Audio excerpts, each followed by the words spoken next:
big expensive things only when it's geopolitically expedient, such as we feel threatened by an enemy. And so for him to just say, let's go to Mars because it's the next thing to do, what does that venture capitalist meeting look like? So Elon, what do you want to do? I want to go to Mars. How much will it cost? $1 trillion. Is it safe? No, people will probably die. What's the return on the investment? Nothing. That's a 5-minute. Neil deGrasse Tyson just shredded Elon Musk's Mars fantasy, calling it the biggest mistake of his life, and let's be honest, someone had to do it. Sure, Musk gave us SpaceX and Tesla, and we all love the idea of zipping around in a sleek electric car or watching rockets land themselves. But that doesn't mean we're obligated to bankroll his grand scheme of ditching Earth for a rusty red rock in the sky. Wow, they really don't get it. Mars is critical to the long-term survival of consciousness. I realize that it makes no sense as an investment. That's why I'm gathering resources. You just don't get it, says Elon Musk. The man may be the richest person alive, but that doesn't give him a free pass to gamble with our planet's resources just to fulfill his interplanetary daydreams. Thankfully, Neil, who's been talking sense about the cosmos for decades, wasn't about to let this slide. We went to the moon. We felt threatened by the Russians, the godless commies, around the world. And so these are the motivations that enable people to write checks. And at any time people said, let's do it because it's the natural next thing to do, it just never happens. He's the one guy who doesn't care how deep Musk's pockets are because he's too busy thinking about what actually works for humanity. And in terms of going to Mars as a survival plan, if you think about what could put life at risk. Now we all know for Musk, Mars is humanity's plan B, our cosmic insurance policy for when Earth inevitably goes belly up. Whether it's climate change, nuclear wars, pandemics, or an asteroid deciding to play target practice, Musk sees Mars as the ultimate backup plan. Bold? Sure. But let's pump the brakes for a second, because Neil deGrasse Tyson just walked into the room with receipts and a reality check. And NASA says, oh my gosh, we don't have a spaceship. Let's look around. And Elon says, I have a spaceship, okay? And so then the United States pays Elon to ride his spaceship to Mars. I can see that happening geopolitically. Let's talk numbers, shall we? Musk's Mars plan comes with a price tag so big, it would make even the wealthiest nations break into a cold sweat. Trillions. That's right. Trillions of dollars to turn this dream into a semi-functioning reality. And what's the grand prize at the end of this intergalactic spending spree? A frozen, barren wasteland with less atmosphere than a bad house party. Mars isn't just unfriendly, it's outright hostile.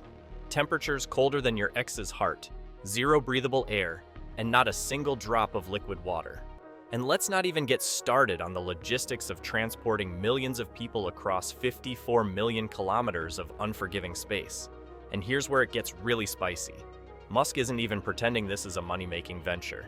Nope, he flat out admits there's no financial return on investment. This isn't about profits, it's about survival, humanity's survival. But the problem is, survival isn't just about planting a flag on Mars. It's about figuring out how to actually live there. To think of Mars as Earth 2.0 could only really happen after you terraform Mars. And the point I made, which was not in your clip, was if you have the power of geoengineering to terraform Mars, then you have the power of geoengineering to fix Earth and turn Earth back into Earth. Yeah, Neil said terraforming, the exact sci-fi fever dream of turning Mars into a second Earth. Sounds easy, right? Just whip up a breathable atmosphere, crank up the thermostat, and voila. Except, as Neil deGrasse Tyson would happily remind you, this is about as realistic as expecting your dog to suddenly learn calculus. Terraforming Mars is a logistical and engineering nightmare of proportions so epic it makes fixing Earth look like child's play. And don't you think he's absolutely right here? Sure, Earth might face some catastrophic problems someday, but are we really supposed to spend our 60, 70 years obsessing over that possibility? Especially when we know Mars doesn't even have the basics we need to survive. Oxygen? Nope. Liquid water? Also, nope. A temperature that doesn't kill you on the spot? Definitely not. And Mars has barely any atmosphere, so you have to pump that in as well. Short of that, Elon has great ambitions of terraforming Mars. I love it. I once stole a coffee mug from SpaceX that had Mars on it, and I kept it on my shelf for a very long time. I don't drink coffee much, but I enjoy space-themed coffee mugs. And then one day I said, I'm going to have a hot chocolate. And so I put hot chocolate in there, which heated the mug. And while the mug heated, Mars terraformed into Earth. So I said, that's a classy move right there, Mr. Musk. And Tyson's point is razor sharp here. If we somehow develop the god-tier technology needed to terraform an entire planet, why wouldn't we just use it to fix the one we've already got? Earth has issues, sure, but they're fixable issues. Climate change, food shortages, rising sea levels, these are solvable problems that won't cost trillions or take centuries. It's like buying a whole new house because your faucet's leaking, instead of, calling a plumber. And do you know what the greatest leaps in human innovation are? Well, they've never been about curiosity or daydreams. They've been about survival or good old-fashioned fear of falling behind. Take the Manhattan Project, for example. The US didn't drop billions to play with uranium like a science experiment. They were racing against the Nazis, terrified that Hitler's team might nuke the world first. Go back to the Apollo era. While we were going to the moon, people forgetting that we went there as a militaristic statement, people who forgot that said, oh, we're on the moon by 1969, we'll be on Mars by 1985. Global domination was the prize, and failure wasn't an option. Fast forward a couple of decades, and we've got the Apollo program. The moon landing wasn't some poetic quest to explore the stars. It was Uncle Sam's way of telling the USSR, we're better, faster, and smarter. Yuri Gagarin's orbit set off alarm bells in Washington, and suddenly, space became the ultimate battleground for Cold War bragging rights. Neil deGrasse Tyson sees that risk loud and clear. He's not dismissing Musk's vision, but he's pointing out the glaring absence of external motivators. Look at the Apollo program. Back in the 60s, everyone thought Mars was just a pit stop on humanity's cosmic road trip. By the 80s, we'd be setting up shop there, no big deal. But as soon as the Cold War fizzled out and the Soviets stopped looking so scary, the funding disappeared. Tyson's point? Without a real and urgent reason, Mars colonization could easily end up as another forgotten dream.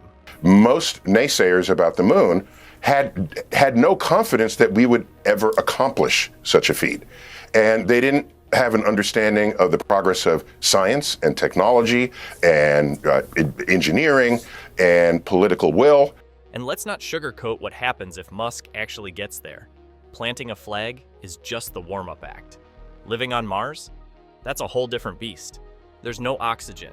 The air is 95% carbon dioxide, which is great if you're a plant, but not so much if you're human. The average temperature is 80 degrees, which makes even the harshest winters on Earth seem cozy. Every meal, every breath, every sip of water has to be either shipped from Earth or manufactured on site. It's not just hard, it's a logistical nightmare. Tyson is concerned here because Musk is not sending a few scientists to poke around. He wants full-blown colonies with millions of people. Starship, Musk's fancy space bus, can carry 100 passengers per trip.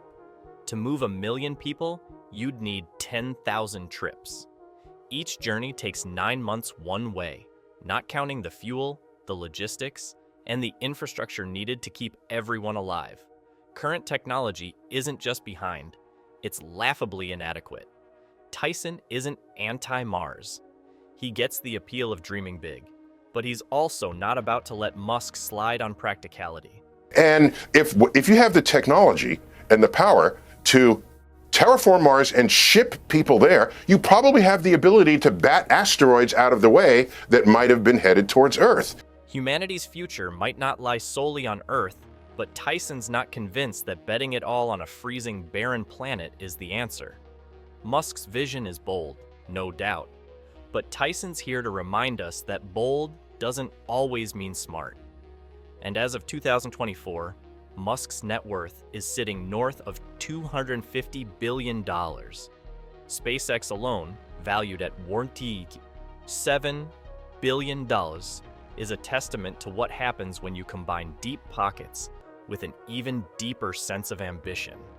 Most billionaires are busy building luxury yachts or competing for the world's biggest mansion. But Musk? He's out here planning humanity's future like it's a personal hobby. But unlike your average billionaire who wouldn't know a wrench from a wand, Musk dives headfirst into the technical trenches. When the Falcon 1 rocket was being developed, the man was clocking 100-hour work weeks and sleeping on factory floors. Engineers don't describe him as the boss who signs the checks. They talk about him as the guy who sits down with them to rewrite equations and redesign hardware. It's this hands-on approach that sets Musk apart and, let's be honest, probably intimidates the hell out of everyone else in the room. Could, if they wanted, as basically a vanity project, send astronauts to Mars. But if you want to think of the return on that investment, SpaceX is a corporation, all right? It's not just some private venture. He's getting money and contracts, and he's paying salaries, and I presume there's a board helping him make decisions about that. And yet, Neil deGrasse Tyson isn't buying it. Tyson's take? Mars colonization isn't a bold leap forward, it's a vanity project.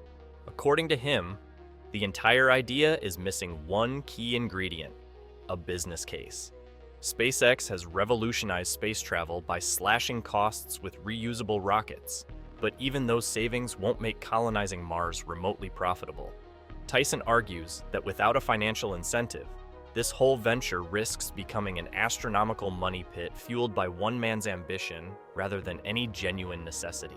He's got all this stuff going on, right? So he's going to be staggeringly rich. And he's got access to other staggeringly rich people. So the money part of it, coupled with his ambition, which is enormous, because I've heard him articulate it in person. It was incredibly inspiring and impressive. But he's also an engineer. I mean, this is not just some rich guy playing with a few toys.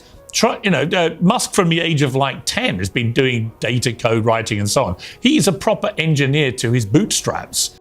Now, Musk fans will tell you this is what makes him so extraordinary. He's not chasing profits, he's chasing history.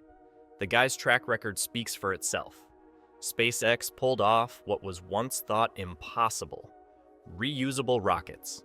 The Falcon 9 alone has over 200 missions under its belt since 2010, cutting launch costs by nearly half.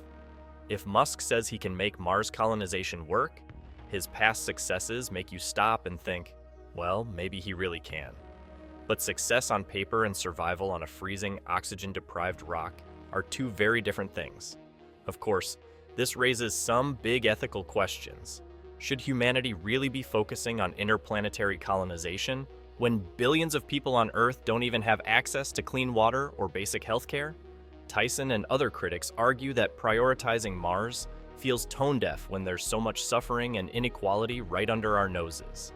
Musk's defenders, however, argue that pushing boundaries has always driven progress. The technologies we develop for Mars, renewable energy systems, closed-loop life support, could end up solving problems here on Earth in ways we can't even predict.